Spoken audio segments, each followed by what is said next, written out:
আসসালামু আলাইকুম। আশা করি সবাই ভালো আছেন। আলহামদুলিল্লাহ আমিও ভালো আছি। তো দেখেন আমাদের ডালিম গাছে আবার ফুল আসছে। আশা করি এবার স্প্রে করা হয়েছে, ডালিম হয়তো ভালো হবে। না এই ডালিম খাওয়াই যায় নাই, পোকা লেগে লেগে সম্পূর্ণ ডালিম পড়ে গেছে।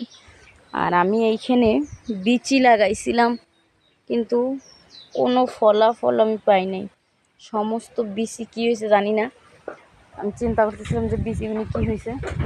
পরে আমার আম্মু বলতেছে, কালকে আসছে, বলতেছে বিচির সমস্যা হয়েছে এই যে বিচি পিঁপড়ায় আর উই পোকায় খায় নিচ্ছে। এই জন্য আমি তাহলে কী করবো। এখন আমার বলছে যে লাগাও টপের ভিতরে করে লাগাও। দেখি কিছু পেয়ারা বাতি হয়েছে। এই পেয়ারাটা এটা বাতি হয়েছে মনে হয়। ওই পেয়ারাটা বড় দেখা যাইতেছে। এই যে এটা তাও দুদিন থাকুক, পেয়ারা মোটে রাখা যায় না। এই গাছের তো সেদিনও পেয়ারা কিছু ছিঁড়ছি, এখনো অনেক পেয়ারা আছে। এই গাছে প্রথম ফলন ধরছে, কিন্তু এর আগে ফল ধরেনি।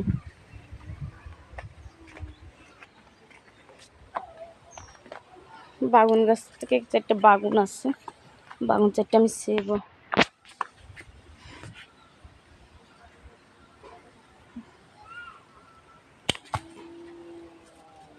এই গাছটা আরো বাগুন আছে। ইন্দুরে গাছগুলি নষ্ট করে দিচ্ছে আমার। এই ইস, আয় হায় হায় হায় হায়। এই যে দেখো, আমার এটা নাও, ঠিক আছে, এই বাগুনটাও নাও, ধরো। ওই পাশেও বাগুন আছে, আমি নিয়ে আসি। পুঁই শাক গাছ অনেক লাগাইছিলাম, যত্ন করে যেগুলি লাগাইছি সেগুলি কিন্তু হয় নাই। কিন্তু বিনা যত্নে যেগুলি লাগাইছি কয়েকটা পুঁই শাক গাছ কিন্তু হয়েছে। আর কুমড়ো গাছ তো যা খাইছি আর এখন গাছ এলোমেলো। আর ভেন্ডি গাছে জানি না কি হয়েছে, কত বড় বড় ভেন্ডি গাছ, কোনো ভেন্ডি নেই। জি বলো। এই এটি এটি নতুন ফলন ধরছে এই বেগুন গাছের। এইটা দেখি ওই পাশে। তো একটা হয় কি যে একটু খালি জমি থাকলে গেরা নিজেদের মতন শাকসবজি লাগাইলে গেরা কোনো সার ছাড়া ওই সবজিটা খাওয়া যায়, কিন্তু হচ্ছে না। হয়তো গাছ উঠতেছে, ইন্দুরে কাটে দিচ্ছে। আবার কিছু গাছ বিচি রোপণ করলে গেরা পিঁপড়ায় শেষ করে দিচ্ছে। মানে জ্বালা একটা না একটা আছেই, এর কোনো শেষ নেই জ্বালার। পিঁপড়া কামড়াচ্ছে বর্ষার মধ্যে। আর এই যে মৌসুম গাছ, ঝাল গাছে এখনো ফুল আসেনি, কিন্তু আমার ওই পাশের ঝাল গাছে কিছু ফুল আইছে। এই যে এইসব বিচি, এইসব পুঁই শাক আমি কত যত্ন করে লাগাইছিলাম, কিন্তু কোনো কিচ্ছুই হয় নাই।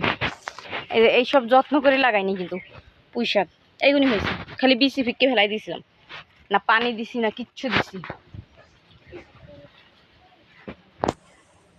এই যে এইখান থেকে ওই কলা গাছটা আমার ভাঙে পড়ছিল, কত বড় কাঁচকলা। এটাও কিন্তু আনাজি কলা, এটাও আনাজি কলা।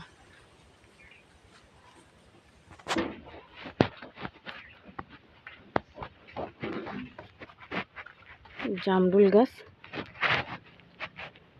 আমি কিছু কচু গাছ লাগাই দিছি, যে কচু শাকের জন্য অনেক সময় আর এক জায়গায় যাওয়া লাগে।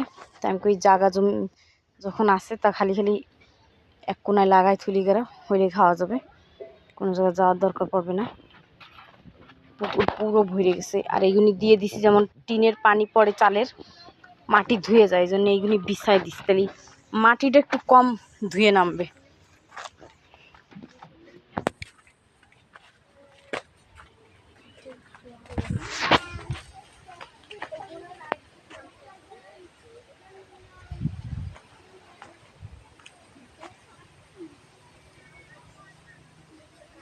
দেখেন আমি দেখাইতেছি, মায়ার চালা মাছ কত, আপনারা দেখতে পারতেছেন কিনা। ওই দেখেন মায়া চেলা মাছ।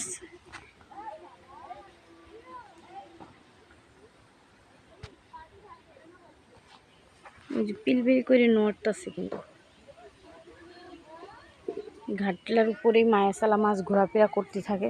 এছাড়া বড় মাছও আছে কিন্তু নাগালে আসে না। আর জালটাও বেশি ভালো না, জালটা অনেক বছরের পুরানো হয়ে গেছে। ওই লোহা বলে, সেই লোহা নাই, ওজনও কমে গেছে, ছিঁড়ে গেছে। তা একটা নতুন জাল না আনা পর্যন্ত মাছ ধরে হবে না। আর বড়শিতেও কেন জানি মাছ উঠে না। ওই যে দেখেন মাছ দেখা যাচ্ছে, নিরিখ করে তাকায় দেখেন, ওই যে মাছ ভাসতেছে দেখেন, ওই যে ওই যে ওই যে মাছটা, ওই যে মাছ,